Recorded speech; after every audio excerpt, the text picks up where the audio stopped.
Rahmouni Halima, vous avez présenté une thèse intitulée Extrait de feuilles de figuier et d'olivier comme inhibiteur vert de corrosion d'acier au milieu acide, approche expérimentale et théorique en vue de l'obtention du diplôme de doctorat en troisième cycle en chimie sous la direction du professeur Nigri Soria. Donc, vous avez de 30 à 40 minutes pour présenter l'essentiel de votre travail. Vous pouvez commencer.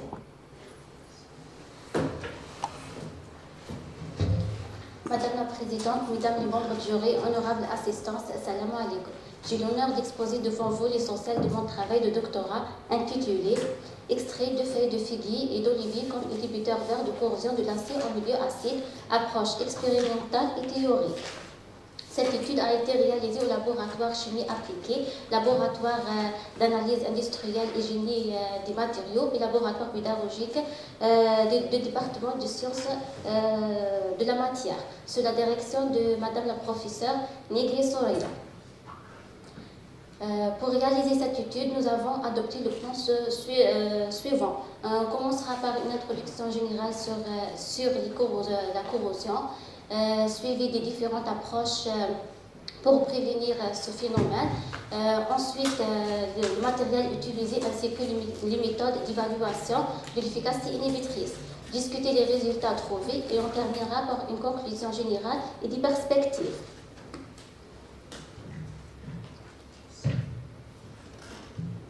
Les métaux, en particulier les aciers, revêtent une importance capitale dans l'industrie en raison de leur polyvalence d'emploi, leur faible coût et leur excellente propriété mécanique. Leur principal inconvénient est leur vulnérabilité à la corrosion en contact des milieux aquatiques et des milieux acides, ce qui réduit leur durabilité. Alors, qu'est-ce que la corrosion ? Ses risques, ses types et ses formes, et comment peut-on s'en protéger.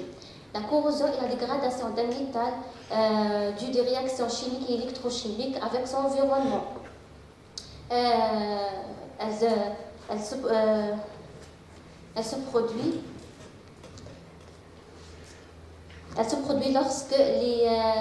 lorsque les métaux réagissent avec des agents corrosifs comme l'oxygène,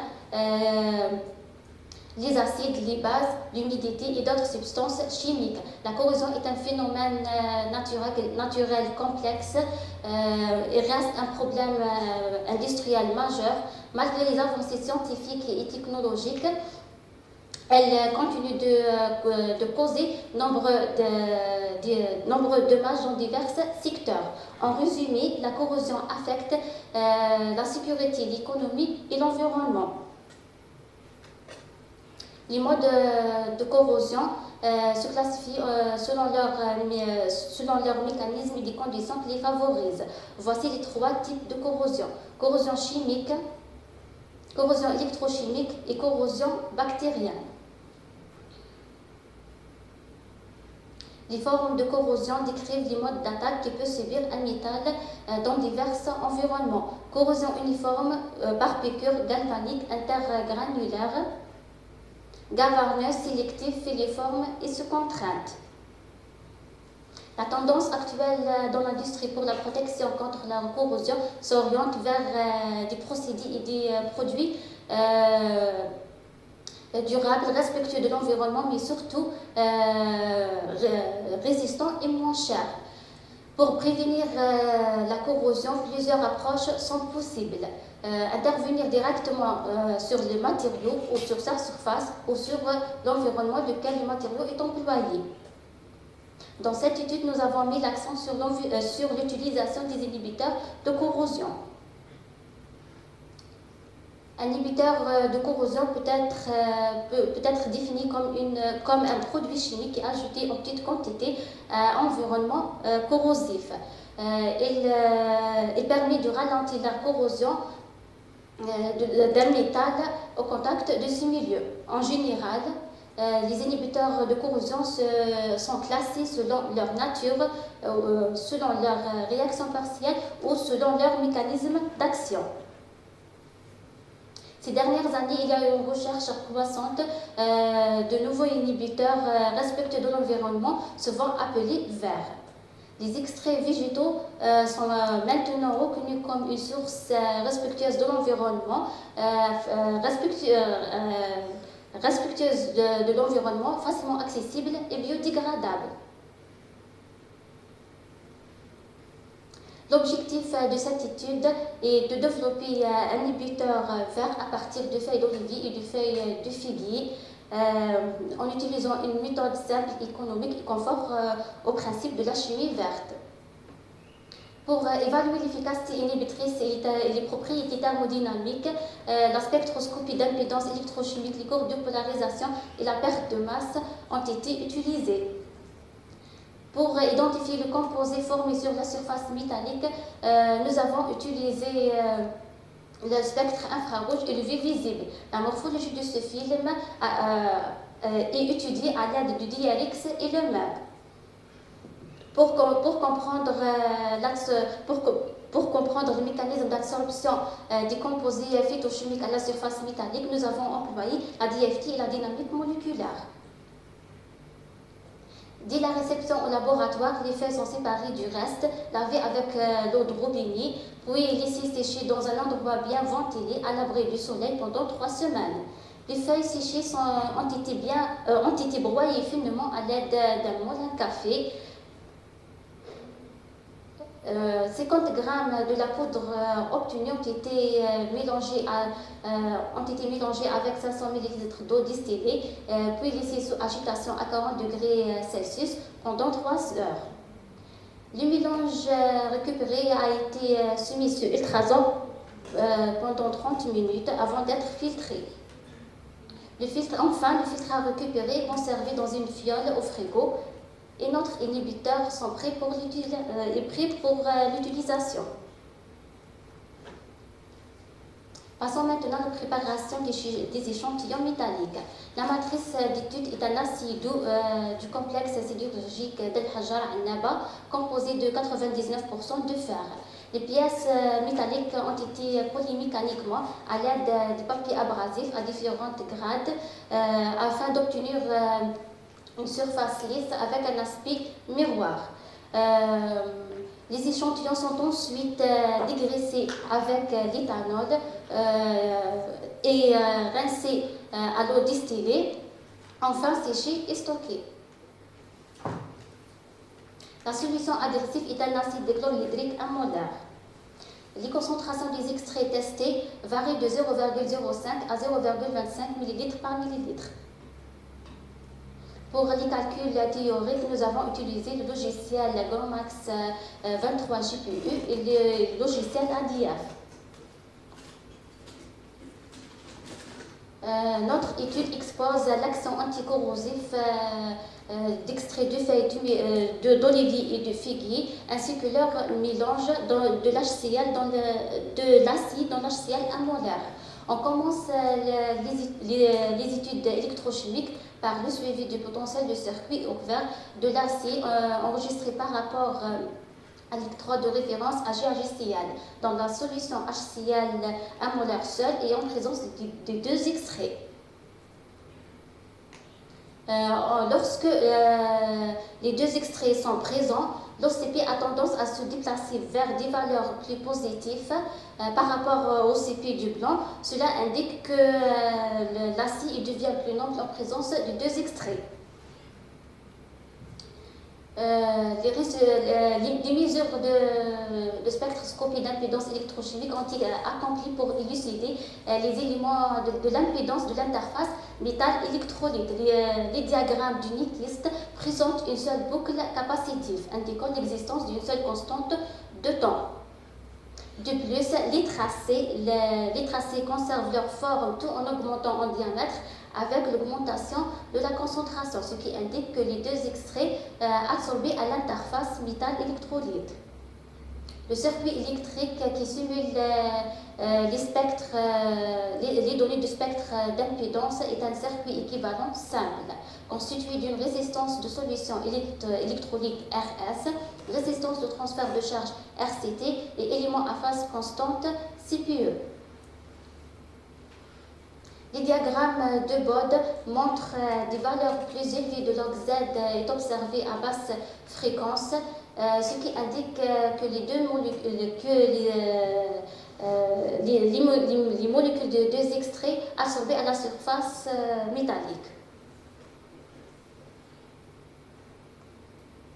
Les résultats obtenus par la spectroscopie d'impédance sont regroupés dans le tableau suivant. On constate qu'en présence des deux extraits, les angles de phase sont devenus plus négatifs. Et pour la solution HCl amolaire, l'angle de phase est d'environ moins 60 degrés, confirmant la dispersion de fréquence. Une relation linéaire est observée entre log Z et log fréquence avec une pente différente de moins 1, ce qui est couramment observé pour les électrodes solides. La résistance du transfert de charge croît, donc l'efficacité inhibitrice augmente avec l'augmentation de la concentration et atteint une valeur maximale de 93 pour OLE et 94 pour FLE. L'exposant N sont proches, les valeurs de l'exposant N sont proches de 1, ce qui indique que l'interface est capacitive. La capacité de la double couche diminue avec l'augmentation de la concentration, ce qui indique que des molécules inhibiteurs volumineuses remplacent les molécules d'eau absorbées à la surface métallique. Les valeurs de temps de relaxation augmentent lorsque la capacité de la double couche diminue avec l'augmentation de la concentration. Le tableau 2 et les courbes de polarisation montrent le comportement de l'acier en absence et en présence des divers teneurs des deux extraits. L'ajout des deux extraits à la solution HCl amolaire conduit à une diminution des courants de densité du courant cathodique et anodique. Lorsque le potentiel de corrosion se déplace vers des valeurs plus positives, l'acier devient plus noble. Les deux extraits sont des inhibiteurs de type mixte car le changement de potentiel de corrosion est inférieur à 85 mV. À une concentration de 0,05, l'efficacité inhibitrice peut atteindre 84 pour OLE et 88 pour FLE. Une série de mesures de perte de masse a été effectuée dans une solution corrosive HCl amolaire, sans et avec addition d'inhibiteurs. On a étudié l'influence de trois paramètres sur l'efficacité inhibitrice, temps d'immersion, l'effet de la concentration et l'effet de la température. Nous avons étudié l'effet de temps d'immersion de l'acier dans l'HCl amolaire allant de 1 heure à 6 heures. La vitesse de corrosion atteint une valeur maximale après 4 heures d'immersion. Ce temps sera pris comme une durée d'immersion pour étudier l'influence des autres facteurs. Le test de perte de masse a été réalisé en variant les teneurs de chaque inhibiteur de 0 à 0,27 ml par millilitre à diverses températures de 298 à 338 Kelvin. L'augmentation de la température avec l'ajout de diverses teneurs de deux extraits améliore la protection du métal.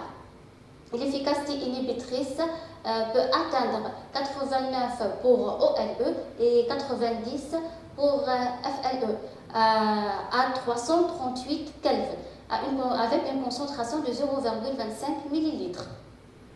L'efficacité inhibitrice augmente avec l'augmentation de la température, conduisant à la formation d'une couche protectrice sur l'acier par l'absorption chimique. Le tableau 3 montre les paramètres d'activation calculés par l'équation d'Arrhenius et l'équation de l'état de transition. En présence l'énergie d'activation en présence de deux extraits sont plus faibles qu'en leur absence.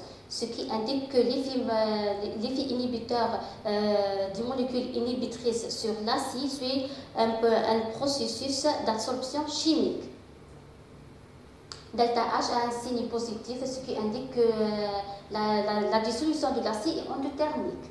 Delta S a un signe négatif, ce qui révèle une association plutôt qu'une dissociation. Les auteurs d'absorption de Langmuir tels que Freundlich et Framka ont été ciblés pour vérifier le mécanisme d'absorption. Le coefficient de détermination de Langmuir sont proches de 1, ce qui indique que l'absorption de deux extraits suit ce modèle et il couvre la surface de l'acier en une seule couche. Passons maintenant aux méthodes de caractérisation. La figure 7 présente les spectres d'absorption UV visibles de deux extraits avant et après l'immersion de l'acier. En écart, les spectres de la dérivée seconde. Avant l'immersion, le spectre OLE présente deux bandes à 205 et 230 nanomètres liées aux transitions pp étoiles des liaisons conjuguées et deux autres bandes à 280 et 317 nanomètres indiquent les transitions NP étoiles des liaisons C, de liaisons O des cycles aromatiques et OH phénoliques. Le spectre FLE présente trois bandes à 227, 280, 327 nanomètres correspondant aux transitions NP, P étoile et NP étoile. Après l'immersion, le spectre des deux extraits montre une baisse de l'intensité d'absorption, ce qui indique que la concentration des composés actifs a diminué à cause de leur absorption sur la surface métallique.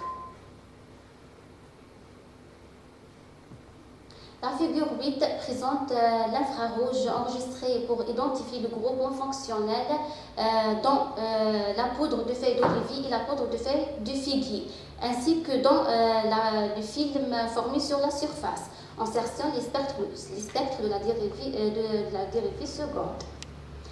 Le spectre OLP présente une bande assignée aux vibrations d'élongation des groupements hydroxyde OH.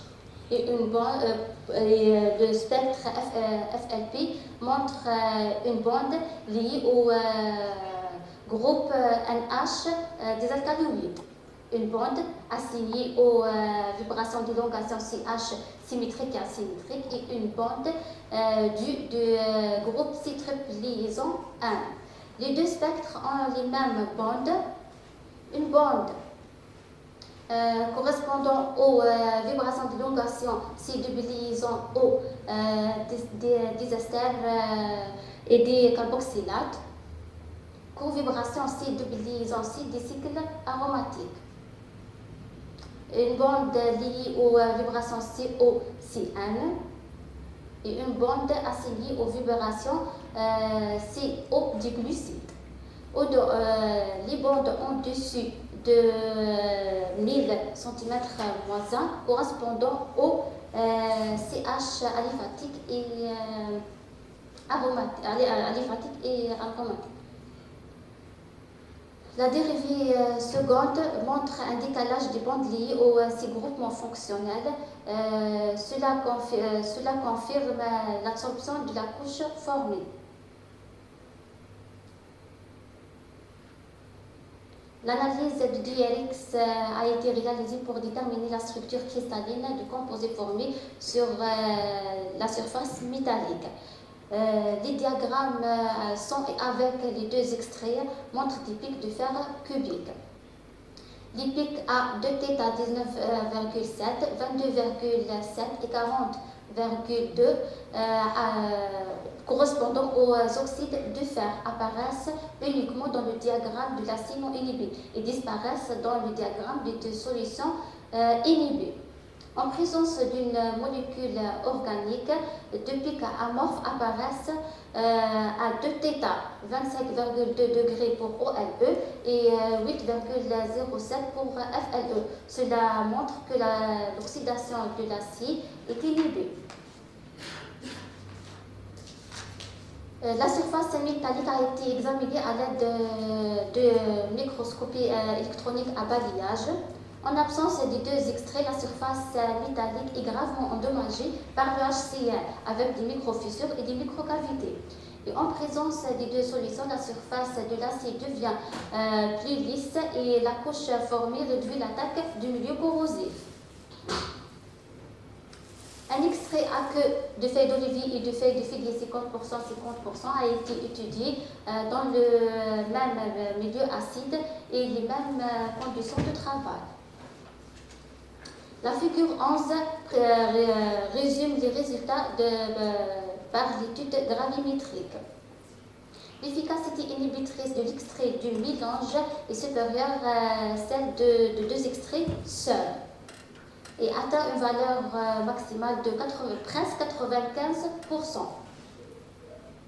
L'effet synergétique est plus marqué à température de 298 Kelvin et à une concentration de 0,1 ml par millilitre. L'acier est mieux protégé par l'extrait du mélange que par les deux extraits seuls. Cela confirmé par les résultats des courbes de polarisation. Une étude théorique a été réalisée en collaboration avec le professeur M. Gendouzi de l'Université de Saïda. La DFT a été réalisée pour évaluer certains paramètres chimiques et mieux comprendre la relation entre l'efficacité inhibitrice et la structure moléculaire de l'européenne et du psoralen, principaux composés de l'extrait de feuilles d'olivier et de feuilles de figuier. L'homo de l'européenne est concentré autour des cycles aromatiques et du groupe hydroxyle. Par contre, celui de psoralène est concentré autour de l'anofurane. L'humo de l'européenne est concentré autour des atomes d'oxygène de groupe carbonyle, tandis que celui de psoralène est concentré autour de fragments purins. Les paramètres chimiques calculés sont présentés dans le tableau suivant. L'européenne a une énergie plus élevée. L'européenne a l'énergie homo plus élevée, ce qui indique une plus grande capacité à donner des électrons aux orbitales 3D vides de métal. Et le psoralène a l'énergie LUMO plus basse, ce qui indique une plus grande capacité à accepter des électrons des orbitales 4s, 3D 4s du fer. Les deux composés ont des écarts énergétiques proches et faibles, ce qui facilite leur absorption à la surface métallique. Le potentiel chimique de l'européenne est plus élevé, ce qui facilite son absorption à la surface de l'acier. En point de vue de dureté et mollesse, le psoralène est un peu plus réactif que l'européenne. Le psoralène est plus électrophile que l'européen. Les deux valeurs de delta N sont inférieures à 3,6, ce qui indique, ce qui confirme que l'inhibition augmente avec les deux composés. Nous avons réalisé la dynamique moléculaire des complexes composés surface. Sur le plan fer à 1,0 sur une période de 500 nanosecondes. Le RMS du complexe oleuropéenne fer et psoralène fer montre que ces systèmes se stabilisent après 10 nanosecondes de simulation. La figure 15 présente les configurations d'absorption à l'équilibre. les résultats montrent que les deux molécules s'absorbent sur la surface métallique en combinant les deux modes, vertical et parallèle. Les énergies d'interaction négatives indiquent la spontanéité d'absorption de deux molécules. Et les valeurs positives de l'énergie de liaison indiquent que l'européenne et benzoralène se fixent efficacement en bloquant la plupart des sites actifs sur l'acier. Cela est dû à leur absorption via plusieurs centres et à leur taille moléculaire plus grande, ce qui favorise une meilleure couverture de surface. Pour conclure, on peut dire que les données d'impédance électrochimique révèlent que la résistance de transfert de charge augmente, tandis que la capacité de la double couche diminue, ce qui entraîne une augmentation de l'efficacité inhibitrice avec l'accroissement de la concentration. Cela confirme l'absorption de ces inhibiteurs sur la surface de l'acier et la formation d'un film protecteur.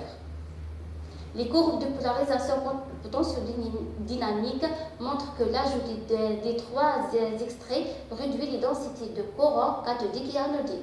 Les trois extraits agissent comme inhibiteurs de type mixte. Les résultats obtenus par gravimétrie suggèrent que l'efficacité inhibitrice et la réduction de la corrosion de l'acier sont améliorées par l'augmentation de la température et l'ajout de différentes concentrations de deux extraits.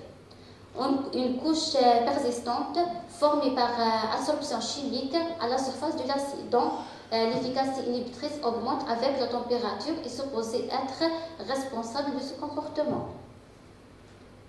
Le processus de dissolution de l'acier est endothermique, confirmé par les valeurs positives des enthalpies, et la dissolution de l'acier doux sera plus difficile en présence de trois extraits. L'absorption de ces inhibiteurs sur la surface métallique est obéie à l'isotherme de l'ennemi par formation d'une monocouche. L'analyse infrarouge et sa dérivée, l'analyse UV visible et sa dérivée révèlent l'existence de groupes fonctionnels responsables de l'absorption des molécules de la surface métallique. L'analyse MEB et DRX ont prouvé la formation d'une couche inhibitrice sur la surface métallique. Les simulations par dynamique moléculaire sont fournies des informations pertinentes sur le comportement de l'européenne et le benzoralène, ciblés comme composés phytochimiques actifs présents dans l'extrait de feuilles d'olivier et de figuier. Et comme des perspectives, on propose d'analyser les extraits de feuilles d'olivier et de figuier par chromatographie à haute performance et la chromatographie en phase gazeuse couplée à la spectrométrie de masse, suivi de la stabilité de ces inhibiteurs en fonction du temps. Utiliser d'autres techniques pour la caractérisation de la surface métallique, telles que la spectroscopie des photoélectrons, mesure de l'angle de contact. Élargir le travail pour différents types de métaux dans différents milieux corrosifs. Faire une évaluation techno-économique pour une éventuelle exploitation industrielle des inhibiteurs étudiés. Et merci pour votre attention.